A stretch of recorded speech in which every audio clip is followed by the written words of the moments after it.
real quick. So this is the thing, right?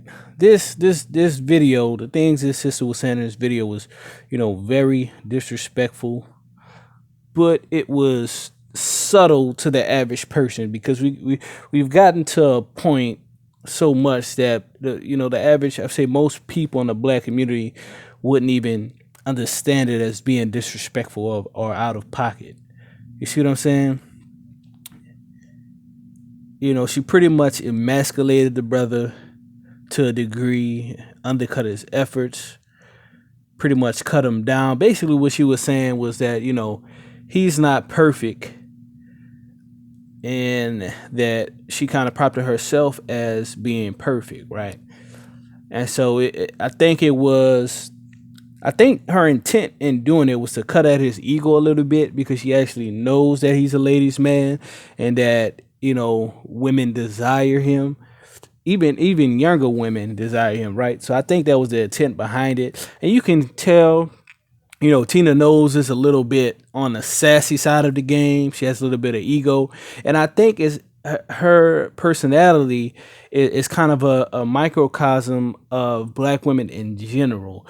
And it's not all black women, but most black women, right? And so it's kind of a situation where I believe that most black men have low standards, too low of standards, and I think that most black women's standards are too high, which they have an overinflated sense of self and don't actually understand their actual marketplace value in respect to men, not only black men but men in general, right?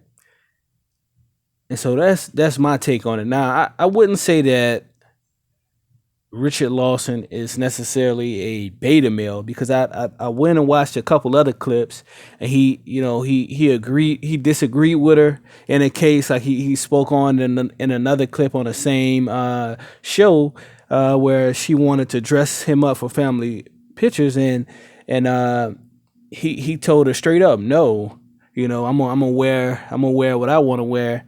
And he looked her in the eye and stood his ground and wore what he wanted to wear. So that does show that he does have some backbone, but I think we don't really have a good enough picture of their relationship to kind of understand whether he's a beta male or not. Because I look at it like this, right? I'm the type of person. I believe in staying on code and being uniform when out in public, unless it's just extremely disrespectful. So, if I have a sister that's saying something that's, subtly disrespectful or it's subtly very subtle in her undermining me, then I probably wouldn't address it right then and there. I'll probably wait till we're behind scenes and or it's just me and her to address it and check her for it. You know what I'm saying? And so that's the good thing is that even though she did disrespect him on a subtle level, it wasn't overt disrespect. It wasn't like her calling him a bitch or calling him a weak man or ain't shit nigga, some shit like that. Now, if you get to that level in public, that's when you really are getting to those high levels of disrespect that can lead to things like, her cheating on you, her trying to get you harmed or killed. You understand? So it's definitely not on that level yet. And so one thing I want to touch on too is, a lot of black men talk about this, about black women, but at the end of the day, it's black men's fault that, our women are behaving this way. What you have to understand is, people will only do what you allow, right? And not only that, but most of the black men in the black community have been feminized through being raised by single mothers, number one, and number two, being socialized through the United States education system, which is a very feminized environment from, primary school all the way up to academia, right? And so I've noticed men that come from these households, while they may be dominant or rough with men, a lot of times these men, tuck their tail between their legs and kind of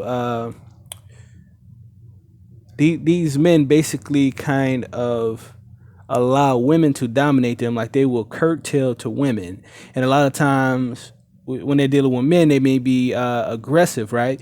But when it comes to these women, they'll try to use humor to diffuse the situation, things of that nature.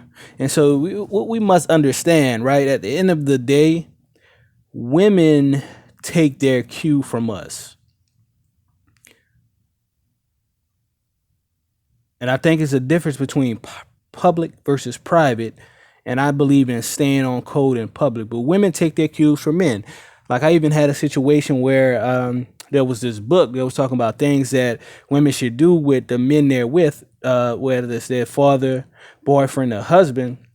And it went through this long list. Let me kind of go through it real quick. But it's from this book by this popular social media relationship coach for women, right?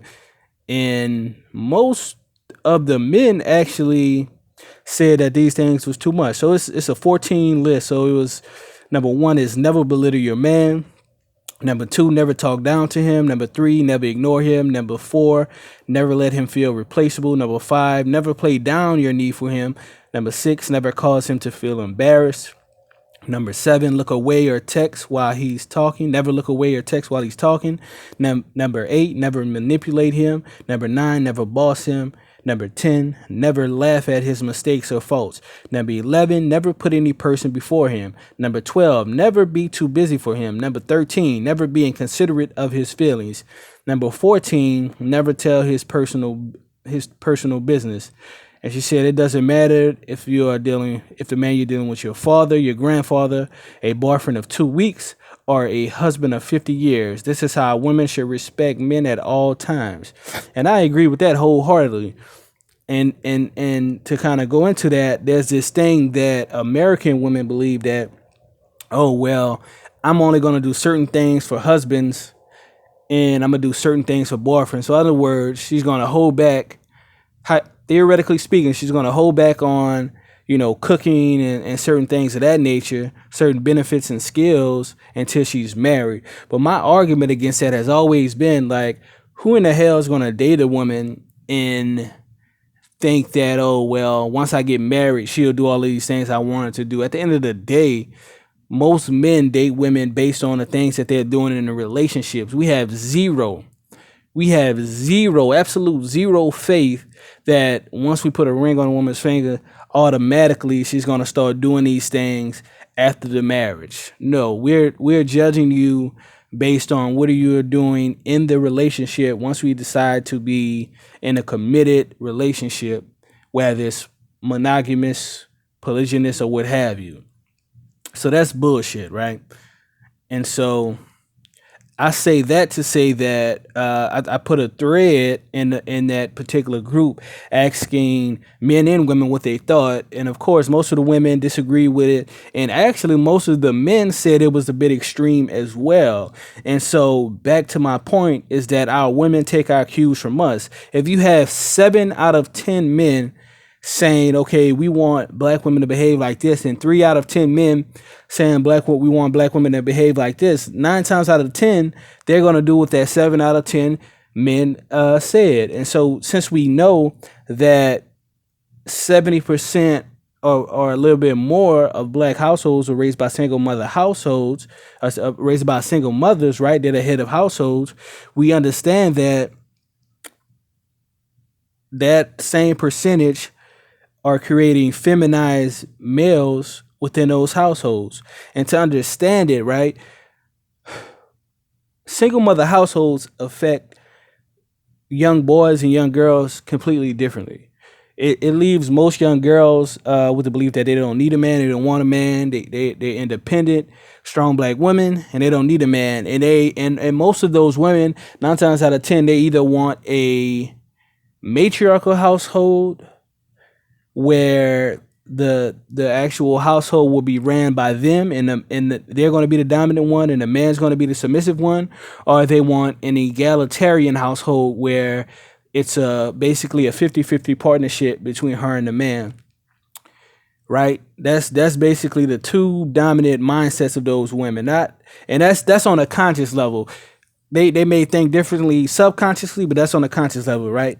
And with the males, they take on a lot of the female ideology, the feminine ideology, the female emotional system aspect. They placate to women. A lot of them prefer to be dominated by women because they were dominated by their mother. So that's what they look for in a relationship, which is why you see a lot of these men dating older women that are, 4, 5, 10 times plus older than them.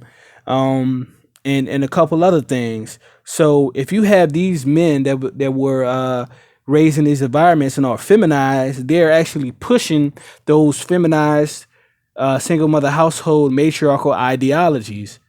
And thus, this is why the women are placating to those desires, right? Of course, that group wasn't indicative, it's not really a formal poll or anything like that, but we have to understand that how many times do we hear young black dudes talk about they like women that are crazy, or women that are get jealous, and women that are there's even this new thing on Facebook where it's a meme going around where dudes say, I like my women dominant because so I can get her to tell the waiter to handle my food if they make my food wrong at the restaurant. I've seen that bullshit going around lately. And so at the end of the day, black men must take responsibility, and we must do what we do in terms of organizing and planning to reverse this. At the end of the day, it comes down to us, right? And I also heard some brothers on Edward Anderson's hangout talking about Oprah and Stedman and wealthy women. So I wanted to speak on that. One thing is that so for wealthy women, there's two different reasons for being wealthy, right? So there's the Molly from Insecure, Tony Childs from Girlfriends type wealthy black woman, which is the whole reason for these women being wealthy was to maintain a dominant frame, was to be the boss, to be independent, was to be self-sustainable so that they didn't have to listen to a man, so that they can be the dominant one in a relationship. Now that's the one type. The other type is a Beyonce. This is a chick that, has genuine desire for their career and just so happened to be wealthy. Like, understand, Beyonce wasn't groomed to necessarily be wealthy. It was just that, her father discovered that she had talent, and she just happened to be able to sustain that throughout her old age, even without her father. Because I guarantee, like, when she first fired her father, I guarantee 9 times out of 10 he probably thought that she would fail in that particular situation. He probably didn't actually think that she would continue to increase her level of success and things of that nature. And I've actually seen Beyonce and Jay-Z around the city at different events in my city, just randomly out and about. And even many years ago, I was actually a security manager, and I got a chance to see them interact. And I must say, like, Jay-Z definitely does look like the dominant one in that particular relationship. She seems very respectful, and seems like she kind of placates to Jay-Z's authority a lot of times, from what I've seen just from them in public. And she seems very feminine. So despite the whole feminism thing and stuff like that, she still seems like a pretty feminine woman that does prefer a dominant man that's going to take charge to a certain degree in terms of the marriage and the relationship or what have you. So yeah, that's my 2 cents on the whole Tina Knowles situation. Like I said, she seems very sassy and very egotistical, which it could be a sign of insecurity on her part. And I think that what she was trying to do was kind of cut at his ego, because she even said in one of the other interviews that, she knows that he's a ladies man, and she knew, even though I think he's maybe I want to say that Richard Lawson is probably 4 to 10 years older than her. Like I think she's 64 ish, 60 ish, and I think he's 71 ish. And so I think that a lot of times women do that because they have insecurity. So they're trying to basically cut you down a bit in terms of your ego when they do know that you're able to get all these different type of women. And I think that, he should have checked her behind the scenes, because a lot of times when you're in a relationship, like, you can't just check people for every little thing. You kind of have to pick your battles. You know what I mean? And that's one thing I learned.